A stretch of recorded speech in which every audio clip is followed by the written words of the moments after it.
Welcome back to the Gary Sutton Show on WSBA, where we are coming to you live this morning from the Phoenix Park Hotel here in Washington, D.C., and we are part of what is known as a Hold Their Feet to the Fire event. We've been coming to this for 8 years, and it's sponsored by FAIR, the Federation for American Immigration Reform. And we want to tell you that the Federation for American Immigration Reform does cover our travel and our broadcast costs for this broadcast, and we do appreciate that. But they do not tell us what guests to have on the air, and they do not even ask us to put a certain guest on the air. We arrange all that ourselves. So in the interests of openness and transparency, which you seldom see in this city, that's what we try to do.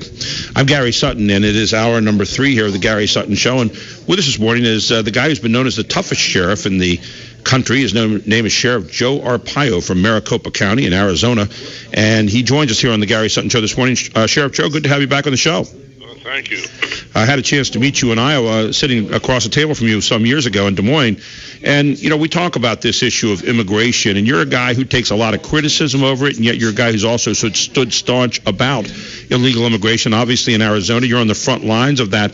Talk a little bit about what you're doing, what you have done, and where this whole thing is going right now. Well, I can say what we've done. I think we've been responsible for 50,000 illegal immigrants that we investigated on the streets and in our jails. And we were educated by the feds and given authority to enforce the federal laws. But after Obama took office, they took that authority away, but we continued to enforce the state laws. Now we have federal courts after me, including the Department of Justice, still investigating me here in Phoenix.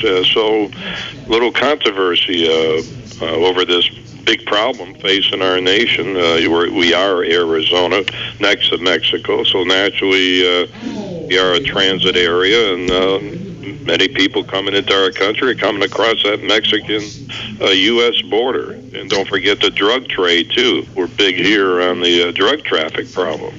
Sheriff Joe, a lot of people who say, well, you have to be compassionate for people coming into the country, that illegal immigration and legal migration are the same thing, and yet they don't see all of the unintended consequences that come out of that I would imagine you get to see on a daily basis.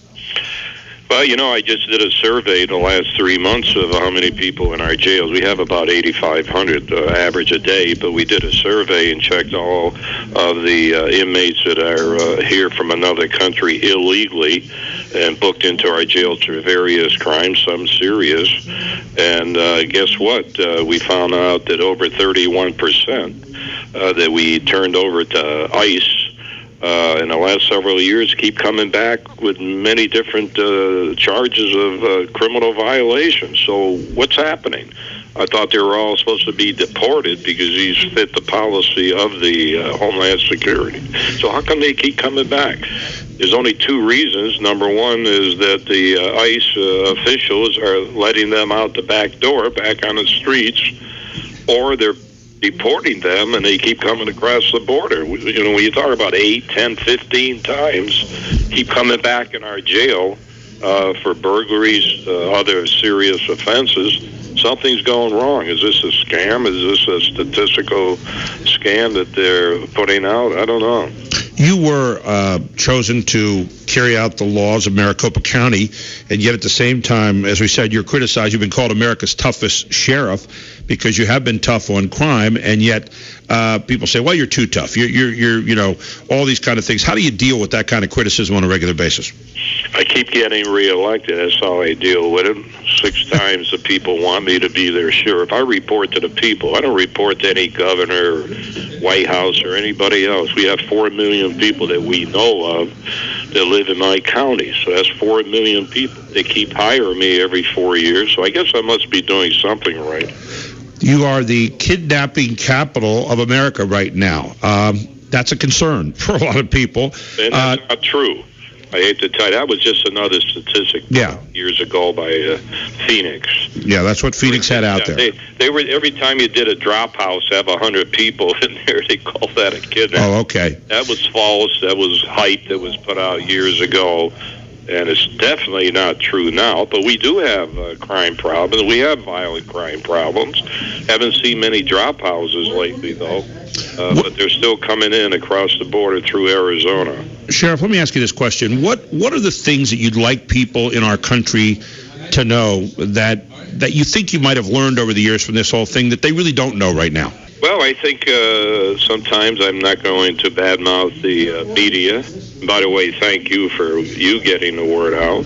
Thank you. But sometimes the media is slanted. Now they don't even say illegal aliens, immigrants. It's now undocumented. So you know how the media is, and the politicians change the name like this is going to go away and not have the same interest.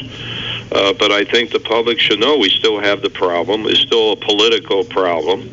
Nobody's making any decisions. They're worried about re-election or election. And we just move along, same problem. Let's secure the border. Everybody, the public knows to secure the border. A 10-year-old knows you have to secure the border or your house. But don't keep saying secure the border first, and then we'll look into it. Why don't they say secure the border, and those across the border into the interior, you're going to arrest them? No, that's a cop-out. You'll never secure the border 100%. Does that mean you're not going to enforce illegal immigration within the United States? So let's do it. Let's do it at the border, in the interior, and get into Mexico. Offer them our border patrol or army. Like when I was a director there, I was under. My agents were undercover. Were operational. Let's get back operational in Mexico. Offer them our resources, which they're not going to accept, or the president here would never agree to it, and try to stop the problem in Mexico before it hits the border and comes into the United States. I don't see many people talking about that. The people that work for and with you, what are the charges that you give them when they go out to deal with people? Because I know a few years ago, Arizona's effort at a law, I think it was 1062, got slapped down by the Supreme Court, and it looked like it was in keeping with U.S. code and a lot of the tenets there. What do you tell your people to make sure they're not profiling and doing all those things that people get accused of generally in the long run? Yeah, well, they're being accused. I'm in court right now. And federal court, and a lot of these federal courts are ruling against law enforcement and me, including our own government, Department of Justice. They've been after me since 100 days since Obama took office, and they're still around. So I don't know what's going on. You would think that the government would thank law enforcement for helping them do something about illegal immigration. They don't complain when we work with them on guns and drugs and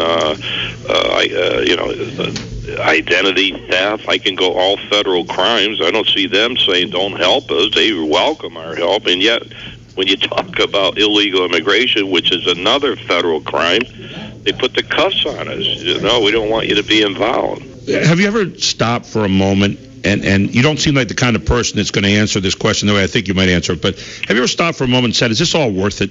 That people don't appreciate it, that the government doesn't work in league with you in helping to get this stopped. So is it really worth it to us in the long run? No, I'll tell you what, it's a challenge to me. I've been in law enforcement 50 years as a top federal drug official in Mexico, Turkey, all over the place. Now as sheriff, thank God I'm the sheriff, because I would have been fired 21 years ago if I had to report to some bureaucrat or politician. I think it's a challenge. You don't surrender. This is the greatest country in the universe. We don't give up. These are cycles that we go through. Do you see it changing at all in the future? I mean, obviously right now you're going through a tough patch where people are coming down on you, trying to kind of get you to be less tough on illegal immigration. Do you see anything positive coming in the future here to maybe make that a little bit better? No. I mean, they talk about the fences and all that jazz. Why don't they talk about when you hop over the fence with your ladder, you go to jail? You ever hear anybody say if you hop over the fence, something's going to happen to you other than being sent back? So why don't they really come out and say you're going to jail? That would be a great deterrent if you go to jail hopping over that fence or crossing the border. They don't put them in. They don't deport them now. I just told you what our statistics are. 8-10 times they keep coming back to jail. From your standpoint, the federal government always says, well, it's our purview. Of course, the Supreme Court said when they slapped down 1062, it's our purview to do this. It's really not up to the states. If it were up to the states right now, and hopefully someday we'll learn that federal means partnership between states and federal government, what would you do as far as immigration reform in this country, and illegal aliens specifically? Well, first of all, if I was the president, which I'm not, I'd be meeting with a Mexican president, have a few drinks, and try to convince him to really work with us, get this job done on that side of the border. Number two, if I was the governor, this talk I may run every 4 years, I put out a run, but I would mobilize my National Guard and my Department of Public Safety and get to the border and try to get the Mexicans to welcome us across the border, work together, stop it on that side. That's how you do it. If you really want to solve the problem, you don't just give them helicopters and intelligence. You get operational and help out. That's what I would do if I was a governor. If I was a president, I just said I'd do the same thing and try to get over there. Final question for you, Sheriff. When you look at the problems that you face today and you list them from top to bottom, what's the toughest problem that you're facing right now, on the ground, face to face with these people?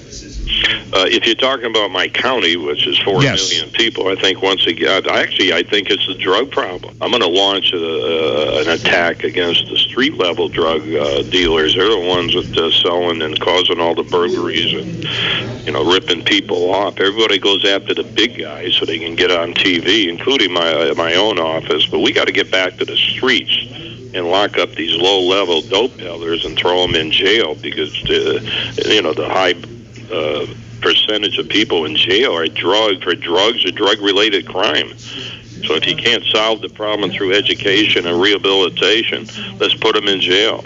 What do you learn from the prisoners that you have, the people that are locked up right now? What kind of stories do they tell you, and what have you learned over the years with their incarceration and their thoughts about coming here?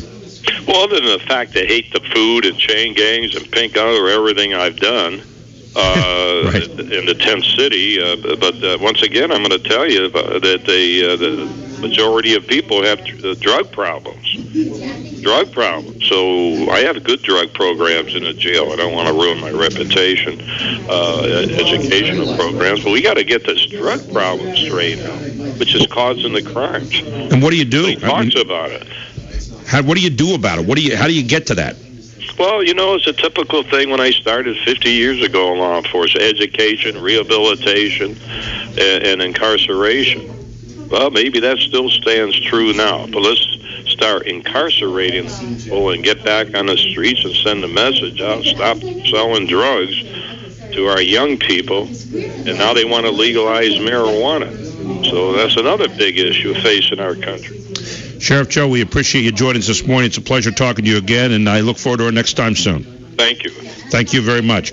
Sheriff Joe Arpaio, who is a sheriff of Maricopa County, Arizona, and known as America's toughest sheriff. He gave you some thoughts on what he would do and some of the problems he's facing on the front lines of immigration enforcement